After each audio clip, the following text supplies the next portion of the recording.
مجھے حضرت ابو الخیر بازرانی رضی اللہ تعالیٰ عنہ یاد آ رہے ہیں. ایک ولی باپ کے ولی بیٹے، آپ کے والد گرامی تھے حضرت ابو محمد بازرانی.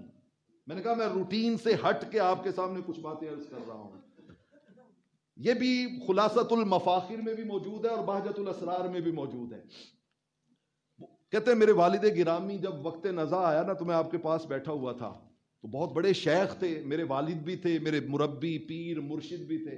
تو میں نے ان سے کہا، میں نے کہا شیخ والد ماجد ایک بات تو بتاتے جائیں، آپ تو دنیا سے تشریف لے کے جا رہے ہیں، تو ذرا یہ بتا دیں کہ آپ کے بعد میں کس کو فالو کروں. اوصنی من اتبعک بعدک، آپ کے بعد میں کس کی اتباع کروں، کس کی پیروی کروں.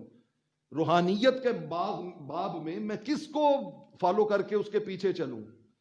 دیکھیں نا، یہ لوگ کہتے ہیں اللہ شاہ رگ سے زیادہ قریب ہے، ہر پکارنے والے کی پکار کو سنتا ہے. تو بابا یہ باتیں لاجیکلی کرنا تو سمجھ میں آتا ہے.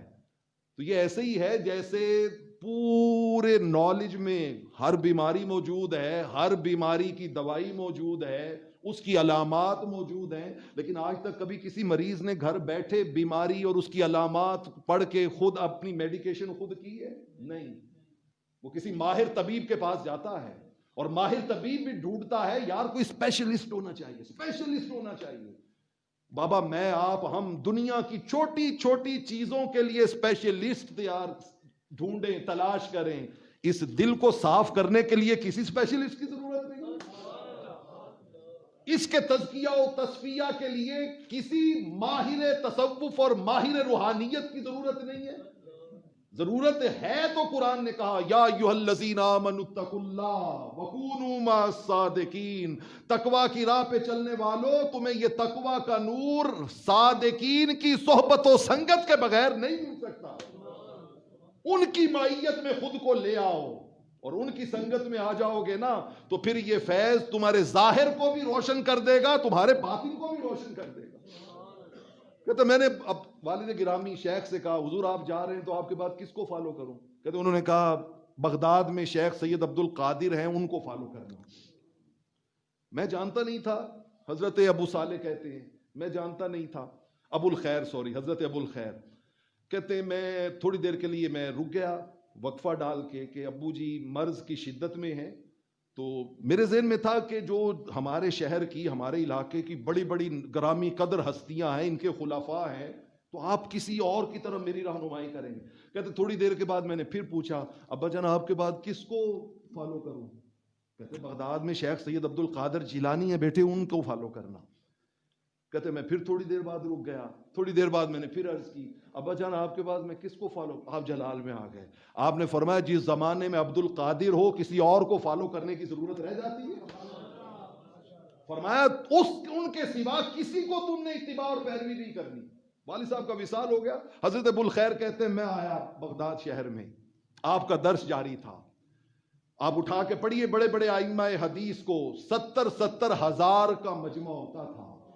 کوئی سپیکر نہیں ہے، کوئی ساؤنڈ سسٹم نہیں ہے، لیکن 70,000 کے مجمع میں آخر میں بیٹھے والا شخص بھی از اول تا آخر سارا خطبہ یوں سنتا تھا جیسے پہلی صف میں بیٹھے ہوئے سنتے ہیں.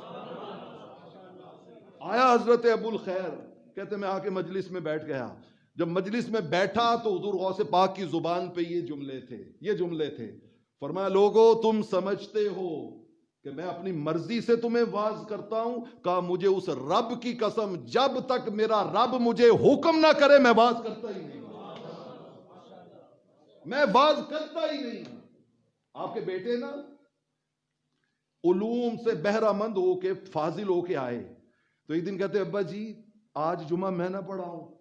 کہا بیٹا آپ پڑھا لو. بیٹے علم پہ بڑا ناز تھا، جوانی تھی، علوم کے سمندر طے کر کے آئے تھے. بیٹھے قرآن حدیث بڑا لمبا چوڑا خطبہ دیا. مجمع ٹس سے مس نہیں ہو رہا، بلکہ مجمع نے کہنا شروع کر دیا کہ صاحبزادہ صاحب آپ کی تقریر ہم نے بہت سن لی، ہم دور دور سے حضور غوث پاک کو سننے آئے ہیں، تھوڑا سا ٹائم ان کو بھی اب عطا کرو.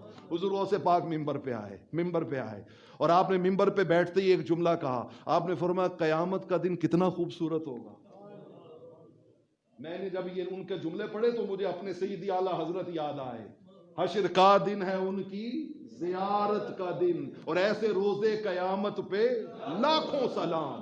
لوگ قیامت سے ڈرتے ہیں، عاشق قیامت کے منتظر ہیں کہ وہ آئے تاکہ جانے جانا کا جلوہ کر سکے۔ کا قیامت کا دن کتنا خوبصورت دن ہے، بس جملہ کہا مجمع میں تھڑتھلی مچ گئے۔ گھر میں آئے تو بیٹے نے کہا ابا جی میں نے اتنا لمبا چوڑا واز کیا، لوگ ٹس سے مس نہیں ہوئے، آپ نے ایک جملہ کہا تو سارا مجمع بے قابو ہو گیا، سبب کیا ہے؟ کہا بیٹا سبب یہی ہے کہ میں اس وقت تک بولتا ہی نہیں جب تک میرا رب مجھے کہے۔ بولتا میں ہوں، تاثیر اس کی طرف سے آتی ہے، برکت اس کی طرف سے آتی ہے۔ از دل ریزد بر دل خیزد، دل سے نکلنے والی بات ہمیشہ دل کو جا کے چھوتی ہے، دل کو جا کے چھوتی ہے۔ کہتے جب میں حضور غوث پاک کے دربار اقدس میں پہنچا، واز جاری تھا، اور آپ واز میں یہ جملہ کہہ رہے تھے، لوگوں میں واز اپنی مرضی سے نہیں کرتا، اور پھر اچانک کہا، کہتے ہیں لوگ سمجھتے ہیں میں صرف ان کو واز کرتا ہوں، نہیں، یہاں آسمان سے نورانی مخلوق اتنی کثرت سے آتی ہے جس کا تم سوچ بھی نہیں سکتے، میرا واز تو وہ بھی سننے آتے ہیں۔ حضرت ابو الخیر کہتے ہیں میں نے نظریں اٹھائیں، خدا کی قسم مجھ پہ ہیبت طاری ہو گئی، افق عالم میں ہر طرف نورانی مخلوق کا جمگھٹا تھا، اجتماع تھا، اور ہر کوئی آپ کے چہرہ اقدس کو تک کے آپ کی گفتگو سن رہا تھا۔ کہتے میں حیرت زدہ ہو کے، شرمندہ ہو کے، آنکھیں بند کر کے سر جھکا کے بیٹھ گیا۔ اچانک کسی نے میرا کان پکڑا، میں نے کان پکڑنے پر آنکھیں کھول کے دیکھا تو حضور غوث پاک سامنے کھڑے تھے، اور مجھے دیکھ کے فرمایا او بیٹا تیرے باپ کی نصیحت تیرے لیے کافی نہیں تھی؟ وقت نزا تیرے باپ نے تجھے جو نصیحت کی وہ کافی نہیں تھی؟ یہ ہے حضور غوث الثقلین۔ ایسے ہی نہیں، 1000 صدیوں کے بعد بھی ان کی بنائی ویلفیئر آج بھی چل رہی ہے، آج بھی چل رہی ہے۔ ہم اپنے بد نصیبیوں کے سبب اس کو کما حق کو آگے نہ چلا سکے، وہ ہماری بدقسمتی ہے، ہماری